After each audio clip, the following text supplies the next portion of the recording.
Good morning to you. Thank you so much for staying with us here on the AM show. I'm Bernice Abubeidulan. So moving on to our next big story. Finally, the IMF has approved Ghana's extended credit facility. And I'm sure you've been following the conversations since they began. And as they say in Akan, Eja Anyaba. Today, I've got Professor Lord Mensah with us. He has been having these conversations with us over the period, talking about why it took us so long, what the expert analysis was at the time, what the advice was, whether or not we went too late for the credit facility. I'm pleased to host you again, Prof. Thank you so much for agreeing to speak to us. The deal is finally here, but experts like yourself are asking us to be cautious in our excitement. It appears a lot of Ghanaians feel relieved. Is it too early to have that sort of excitement? Well, good morning and good morning to our viewers. And good morning to Dr. Joseph for being out there. You know, you see, I always say that this is not something that we should jubilate on. I mean, it's like, working yourself out, and then getting into a date and then finding a solution to it. The economy was mismanaged by, ourselves.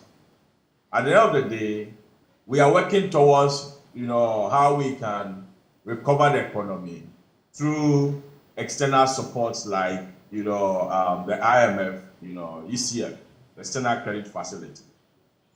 Now, if you take our, we had a reason for going to IMF. Right. The reason was that we're going for, a 3 billion for balance of payment support. As of, January, this year, per the Bank of Ghana's report, our balance of payment support was around, our balance of payment deficit was around 3.64 billion. As we speak now, we should be looking at 4 billion thereabout. Now, this 3 billion is going to be spread for the next, 3 years. Yeah. And so we have gotten 600 million now. And I call this first 600 million as all the tranches, I call it emergency tranche. Emergency tranche in the sense that with the situation Ghana finds itself, if we don't get any external inflow in terms of dollars, we are going to be in trouble.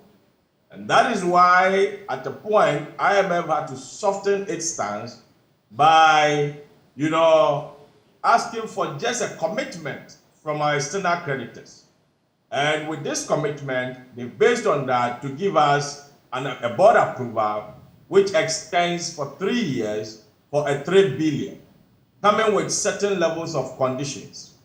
Now, if you take this 600 million that has been given for the first tranche, and you relate it to our balance of payment, deficit for this up to, January, it's just about 1/6 of it. It's not up to, what do we call it? The 3.64 billion that we need to sail up to positive balance of payment. But what is coming with this, 600 million? The conditions that comes with it and the credibility that goes with it. The conditions that comes with it being possibly government finding a way to raise more revenue, possibly control expenditure, and then looking at the credibility aspect, just before the announcement of the IMF, we got the news that World Bank is promising about 900 million to also come and support. In a way, these are all the soft benefits that will attract dollars into the economy. The investor community are also going to build up their confidence because government is going to engage IMF. Engaging IMF will definitely, the financial discipline that will be instilled on us as a result of the discipline, of our headmaster or IMF being a supervisor watching us, I can tell you that, yes, there seems to be some confidence, but we shouldn't jubilate because someone or somebody mismanaged the economy. At the end of the day, the same person is trying to solve a problem, and this is just one step of coming out from the economic quagmire. Getting the 600 million, how are we going to be financially disciplined? You remember we're going into election year, going into election campaigning periods, as to whether we're going to stick to the parameters that the IMF will give us. I mean, it depends on how our history of electioneering, mismanagement of public funds has always been. And so, from where I sit, we shouldn't jubilate that much. Fine, there seems that we can get benefit out of it. The benefit is going to be that there is going to be more support. Remember, any country or any partner that want to support a country that is debt-ridden, they may not want to come because whatever they give you, they end up paying your debt. Now, as a result of this engagement with IMF, we've been able to, win the hearts of our external creditors, be able to spread our debt. Instead of the pressing short time of servicing our debt, we should be able to, restructure to have that kind of breathing space. In itself, will help government to make some dollar savings because dollars that are supposed to go into service of interest payment, some of them will be retained here.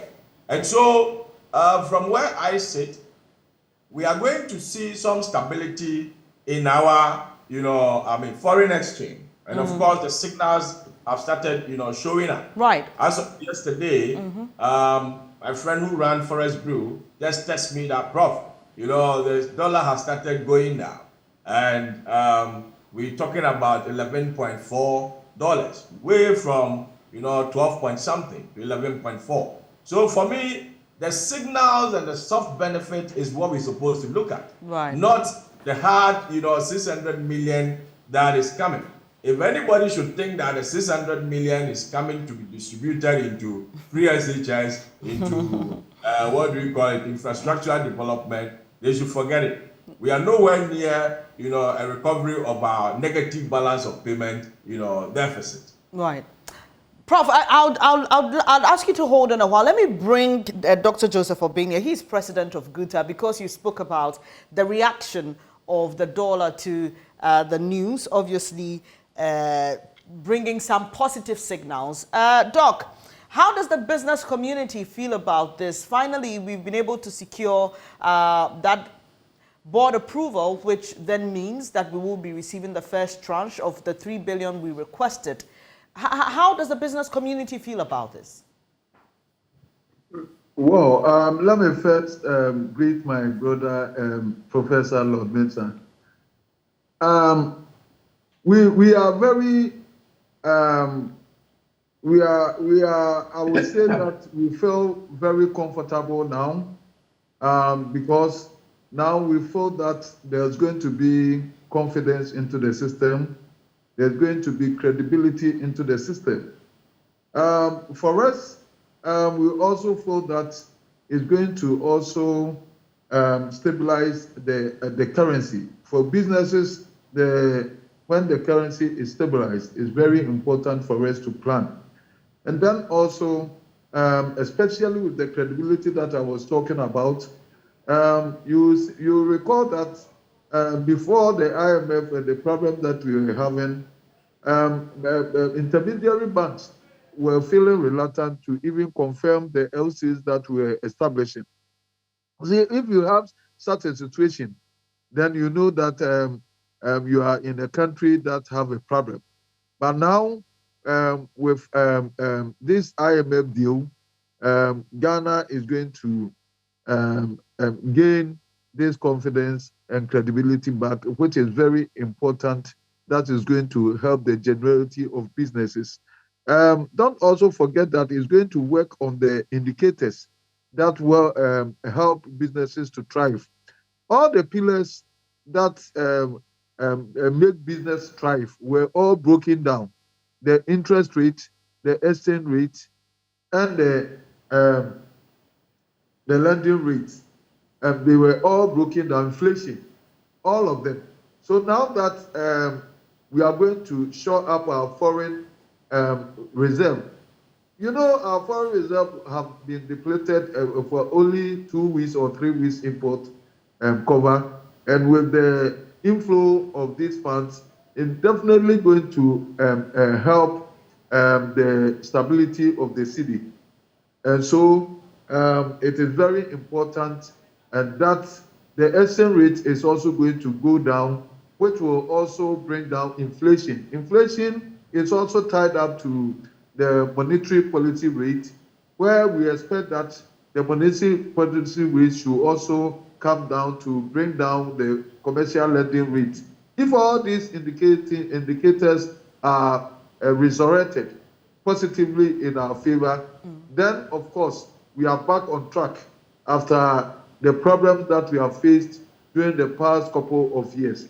We will then come back and be able to do our businesses and also transfer the benefits to the consuming public.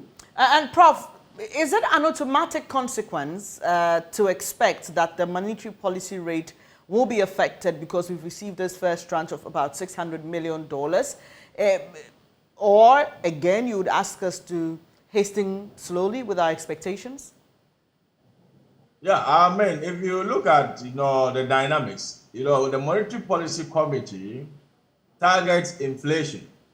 And so if it turns up that, the exchange rate goes down, Ghana is an import-driven economy. Right. And whatever you see on the shelves, about 90% of them are imported. What do you need to import this, these items? You need dollars. And so if you have the dollar available and exchange rate comes down, it will feed into prices on the market. And if price comes down, obviously lower inflation will be recorded. And as a result of that, the Monetary Policy Committee will be reactive by more or less, reducing the committee, which in turn will feed into, the interest rate structures. And remember, loans are priced based on the Ghana reference rate plus a premium that the borrower must add on as a result of his credibility, not defaulting. So if you put all this into perspective, once, the foreign exchange start coming down and prices of, some goods and services on the market comes down, it will tone down, inflation. And once it tones down the inflation, monetary policy, committee's decision will always be, more or less, contractionary. And as a result of that, we'll end up, feeding into the interest rate structure. So we are going into times that, economic activities are going to shift from, the government, corridors to the corridors of the private sector. Because when interest rate comes down, we expect that the banks will stop focusing on government, especially the lessons that they've learned in government investment in the past, where government has more or less defaulted on its bonds, and some restructuring that are ongoing, which has affected even the banks, profit. So going forward, we're going to see an economic structure. Looking at the period that we're going to be with IMF, we're going to see economic structure where the private sector is going to be active. Remember, over the past 6 years, it's only government that has been doing business. Government is the one that is employing by, policies like NAPCO and all those, which are not, sustainable employment. So we're looking forward to an economy where,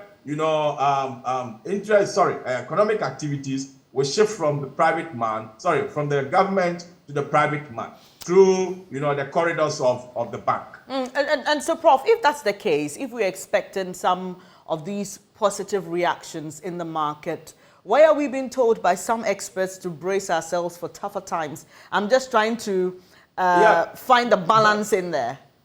Fantastic. So it depends on where you look at it. You see, if you focus too much on government employing, then forget it. Because one of the conditions of the IMF is going to be possibly to make sure that they reduce, government obligations when it comes to our, balance sheet. So expenditures must be reduced. How would you reduce expenditure? There could be a freeze on employment.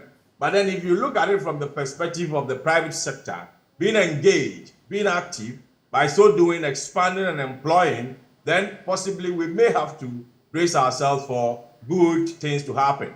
But then, because historically, government has been the, the player or the possible agent in the economic space in terms of economic activities, maybe those experts were looking at possibility of, government freezing employment, some freebies that were being given, possibility of, salary increase not happening over the next 3 years. I mean, all those things are things that will curb government expenditure. But then we're hoping that whilst we're going through this, the private sector will pick up.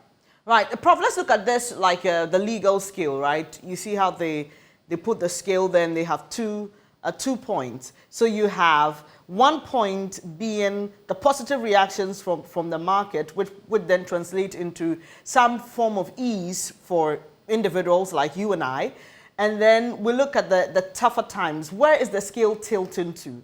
Are we looking at more positive than negative, considering just yesterday we had the announcement from the PRC about the increment in electricity tariffs, for example. So I want to know where the scale tilts more to. Right. I do appreciate your question.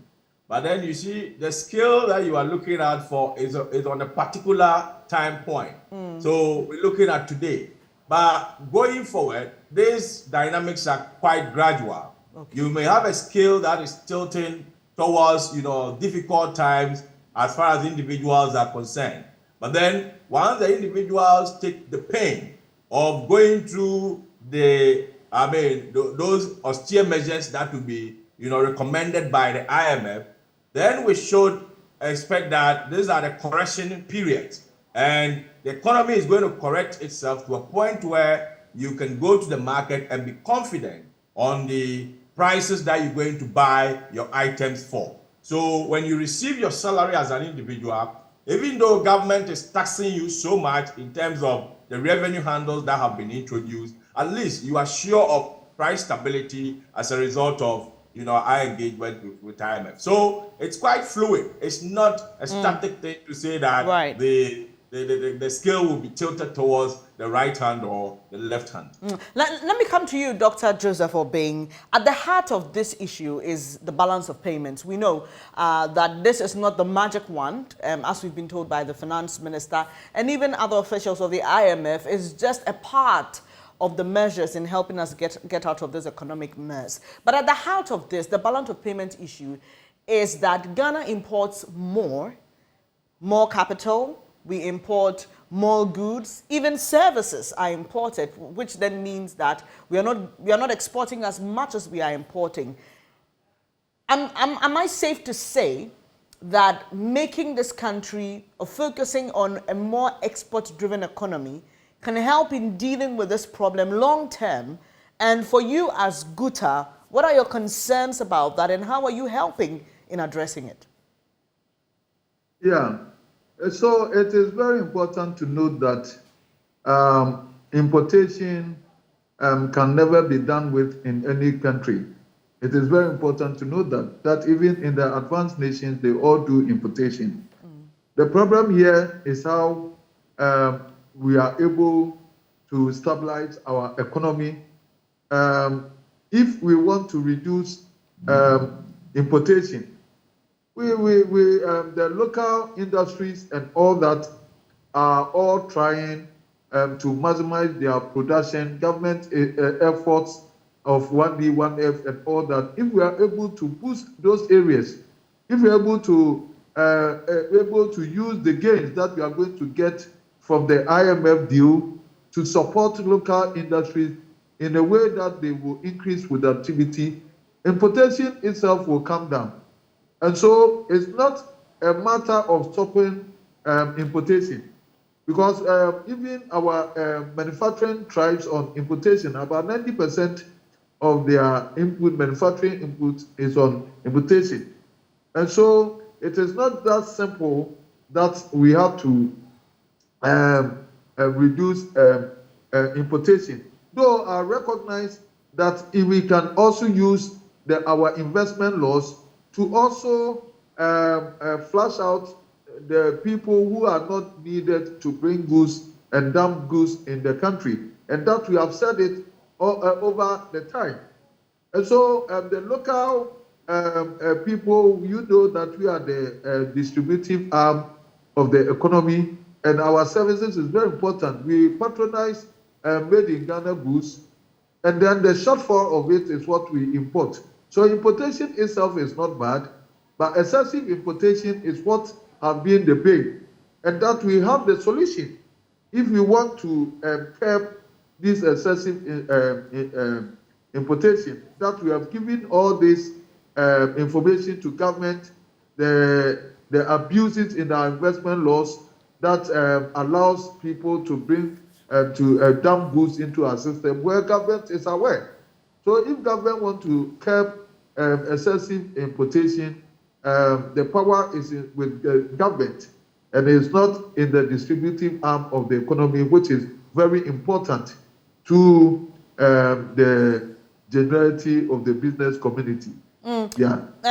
And so, Professor Lord Mensah, there are those who say that there are other countries that have tried to get on IMF support even before Ghana decided to go to the fund. They haven't been able to secure one. We have. They think that at least that's something positive. That's something we should be celebrating. I don't know what you make of that. And then I would like you to quickly tie your response into the plea from the finance minister for support in making this fund a successful one. What exactly will you and I do to offer that support? What kind of contribution is he expecting in terms of making this a successful one? Yeah, I think, like you asked, whether we should jubilate or we shouldn't jubilate on this, IMF achievement. Depends on how you look at it. I can tell you that we don't need to jubilate at all. Because, one, who was managing the economy before it got to this level? It was the same finance minister. Now, the same finance minister realized, and the citizens also realized that, no, we find ourselves in difficulty. And every economy goes through these dynamics. There's always a realization when the economy is at the bottom. And we found that, as quick as possible, we started, looking for a way to recover the economy as expected. In the end, if the finance minister tells you that we should support him to make the program successful, what he's telling you is that the program will come with a pain, and that pain will need to be supported by the citizens. If you go back into my interviews that I've been granting with you, you will hear me talking about the IMF program will be successful only when the minister gets the buy-in of Ghanaians. If IMF requires that government shouldn't increase salaries, and you see workers on the street every now and then, would they be comfortable having such a program? Not at all. If workers, you get support from workers, and they come to accept that, at least for the next 3 years, if it is required by IMF to keep our salaries stable without increasing them, then in that case, you are getting the support of the people. So these are the calls, the finance minister, is looking out for. Introduction of revenue handles. It's going to shrink your disposable income at the end of the month. So what you're going to consume will be reduced. And these are all sacrifice. And, sacrificing from the citizens are support that we are giving to the government, in a way to achieve a target. And you see, we the citizens are going to go through all this sacrifice with the hope that there's going to be a benefit, in the long run. It shouldn't be a situation where when things start getting better, we start going haywire, especially when we're getting closer to, electionary campaign seasons, having monies available and flashing the monies around, at the sacrifice of what? The individual citizens. So I appreciate the call by the finance minister to say that he needs support of the citizens to have the program, successful. Another support he's calling out for is the external partners who have been providing funds for us. Once they see that kind of financial discipline that, are tied to IMF program, they start coming with their monies. Those are hard support we can also get. So effectively, the finance minister is seeking global support and then domestic support as well. Let me end with you, Dr. Joseph Obeng. And Prof, there's a lot to digest, but we're expecting an interaction with the press much later today when executives or officials of the IMF and our finance minister do so. We will be bringing you that live on this channel, so you want to stay with us for that. And Prof, hopefully we'll have a conversation subsequently on what we hear them say. But let me end with you, Dr. Joseph Obeng. So finally, there is some relief. We are all expectant. Yesterday, we heard of an increment in electricity tariffs. I don't know how that affects your business and in the mix.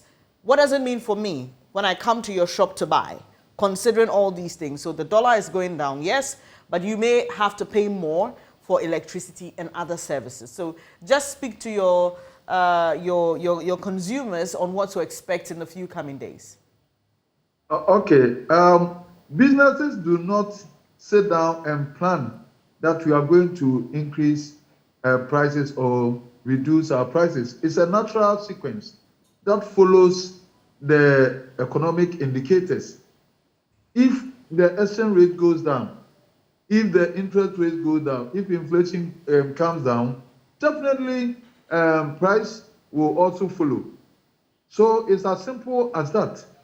And so you just talk about the increase in electricity. So you see that whilst one is coming down, the other is going up. You are just talking about how we can even reduce importation.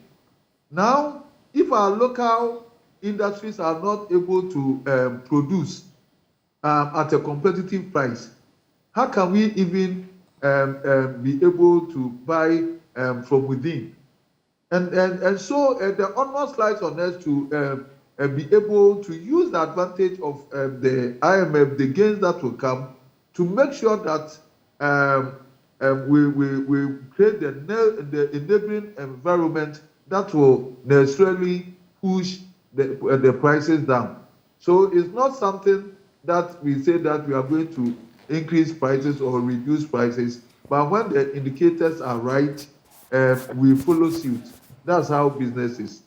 I'm grateful for your time this morning. Dr. Joseph Obeng is president of GUTA. Earlier you heard Professor Lord Mensah, who is with the University of Ghana Business School. And we have been analyzing the approval of our bailout from the IMF and what it means for you. We try to break down the issues and understand exactly what's in for us. Like I mentioned, much later today, we will be hearing from our finance minister and other officials of the IMF. Do stay with us here on JoyNews, your most credible news source. That will be around late afternoon. So do stay with us for details of that. But coming up shortly on the AM show, I'll be speaking to a consultancy that is helping Ghanaian students realize study opportunities abroad. Do stay.